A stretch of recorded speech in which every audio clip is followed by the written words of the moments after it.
Te presento ahora la primera entrega de la entrevista que hice a Concepción Alemán Castillo Peñalosa, que fue el director del Cine a las Calles, un espléndido festival que recorría todo el país directamente en territorio con la gente y que esperamos que después de todo esto que ha ocurrido podamos volver a disfrutar el cine en las calles. Así que chécate esta entrevista, imperdible.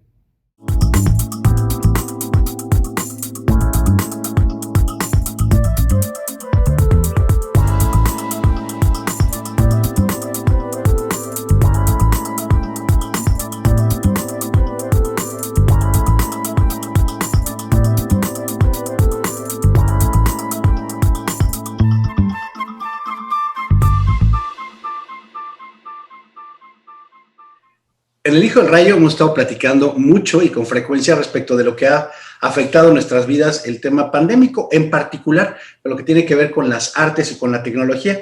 Y voy a platicar con alguien que es un deleite, porque sabe perfectamente bien qué es lo que estamos viviendo, considera todo lo que tenemos aquí como un elemento para poder desarrollar ideas, que es la que vamos a tener en su planteamiento, que es un experto en trabajar la cinematografía llevada a territorio, a ras de piso, y que ahora, cuando el cine está en todas estas complicaciones, pues queremos luz, y esta luz se la vamos a pedir hoy a Concepción Alemán Castillo Peñalosa. ¿Cómo estás, Concho? ¿Cómo te va? Bien, Manuel, pues muchas gracias por la invitación. La verdad es que es un placer, digo, el uso de la tecnología nos puede unir. Y bueno, desde que andas por allá por Córdoba disfrutando del café, digo que eso es algo padrísimo. Y bueno, yo aquí en el Estado de México, desde Catepec, ¿no? Y qué placer enorme compartir contigo y poder charlar un ratito y que la tecnología nos lo haga posible. Pues ya tendrás que volver a Córdoba. Hace mucho tiempo estuviste por acá y yo espero que Sí, sí. pronto vuelvas a estar por aquí. Sí, de hecho, por el 2009, 2010, por ahí anduvimos, promoviendo justamente lo que hacíamos en aquel momento, que era un festival de cine que se llama el Festival Internacional de Cine a las Calles, ¿no? Específicamente era para promover el tema del cortometraje, que finalmente es como la posibilidad de dar a conocer muchos de los trabajos, incluso primarios, de muchos jóvenes, no tanto de la República Mexicana como del extranjero, ¿no? Entonces era lo que hacíamos y tuvimos chance de estar ahí en Córdoba y después irnos al puerto. Y bueno, pues fue como un deleite, anduvimos ahí como 5 días, algo así. Entonces, ¿te acuerdas que además era proceso electoral, donde estaba como candidato, el que ahorita está encerrado, ¿no? Entonces, el innombrable diríamos por ahí, ¿te acuerdas? Antes estaba libre y ahorita está encerrado, ¿no? Y nos reíamos también, ¿no? De las propuestas que en ese momento, traía. Y bueno, pues, mira, en sí, cuando se habla siempre de cultura, y de cultura cinematográfica es bien complicado, ¿no? Porque de repente la gente piensa, ¿no? Que trae toda historia, o sea, el cine trae toda una historia.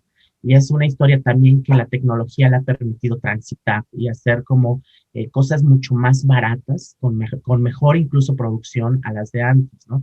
Antes para producir una copia de una película y poderla transmitir tenías que utilizar estos proyectores grandotes, ¿no? Y además la película era muy cara y entonces, dependiendo del número de copias, pues obviamente era el número de salas a las cuales podías aspirar, ¿no? Y entonces, de repente, hacer una copia de una película costaba entre 200, 300, 400 mil pesos, ¿no? Y entonces decías, híjole, pues, para tener 20, pues imagínate lo que necesitabas, ¿no? Algunos millones de pesos. Hoy, con la tecnología, pues obviamente se utilizan Blu-rays, ¿no? Ya no el DVD, digo que sigue siendo muy económico, muy accesible, pero pues obviamente la gente tiene acceso a los Blu-rays.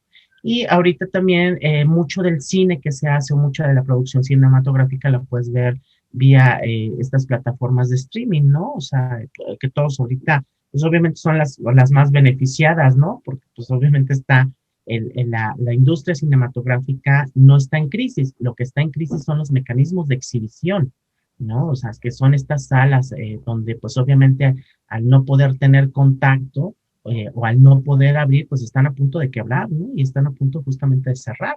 Ahí tenemos las dos salas principales, bueno, más bien las dos cadenas principales en este país, que es Cinemex y Cinépolis, ¿no?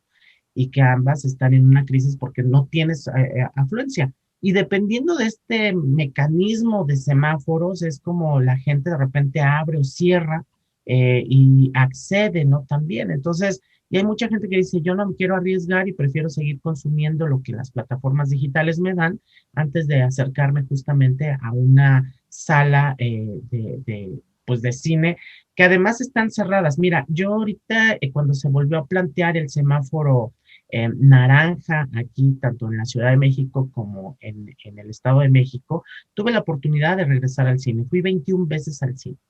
Y la verdad es que yo aprovechaba, porque de entrada uno disfruta estar con las salas vacías.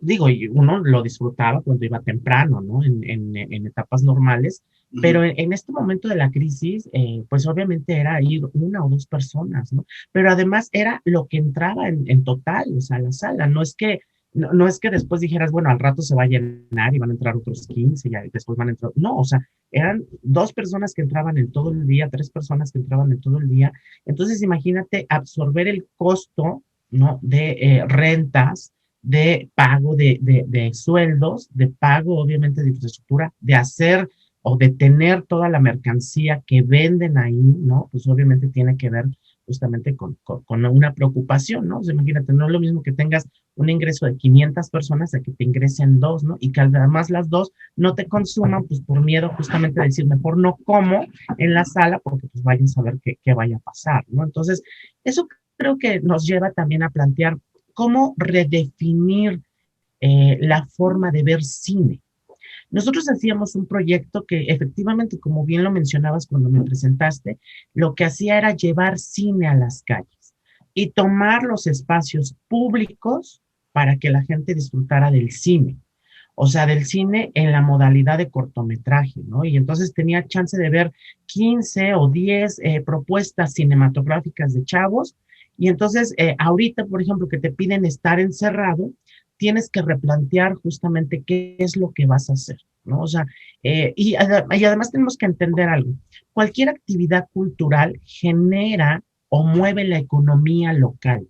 Y Ujú. eso es sí o sí, ¿eh? O sea, si tú haces un evento cultural en la calle, curiosamente, sin que los llames, llegan los vendedores ambulantes. Ujú. Y eso, perdón, reactiva la economía local. Desde la señora que vende los tamales, el señor que vende el café, el señor que vende chicharrones, el señor que vende las manzanas envueltas, o sea, donde sea que estés, o sea, finalmente te permite mover una economía local, ¿no? Entonces, no solamente hablo del cine, hablo de cualquier actividad cultural, o sea, tenemos plazas justamente en toda la República Mexicana que son utilizadas por artistas a cielo abierto, ¿no? Y que tú ves todo el consumo que se da, porque la gente se reúne entre los fines de semana o entre semana a disfrutar un rato y sea la moneda que suelten o el consumo que hagan, que compran una gelatina, que compran una paleta, que compran, eso mueve la economía. Entonces, imagínate, al estar cerrado en este momento, tanto los espacios físicos ya integrados y establecidos como son las salas de cine, pero también las plazas públicas. Entonces, ahí el gran reto es cómo vamos a reconstruir justamente este mecanismo y cómo vamos a reintegrar a la sociedad a que consuma además los espacios y a que los vuelva a retomar. Porque esa siempre es la discusión, ¿no? O sea, siempre decías, es que el gobierno tiene que recuperar los espacios públicos y donarlos al público, ¿no? Y que sea él mismo el que se apropie de esos espacios y los consuma, ¿no? Para evitar justamente temas de delincuencia, hay que tenerlo cuidado, hay que tenerlo limpio, hay que consumir ahí mismo. Y ahorita se hace un planteamiento completamente diferente, ¿no? ¿Cómo quitarle el miedo a la gente y hacer que retorne a esos espacios públicos? Ese es el gran reto que hoy tenemos, ¿no? Todos aquellos que nos dedicamos a la promoción cultural, a la difusión cultural, a la producción cultural. Digo, el cine es un tema también cultural, ¿no? O sea, no solamente es un asunto cinematográfico, es un tema cultural donde incluye estas dinámicas y estas visiones de las comunidades. Entonces, el gran reto que creo que hoy tenemos, pues tiene que ver justamente con cómo vamos a retomar.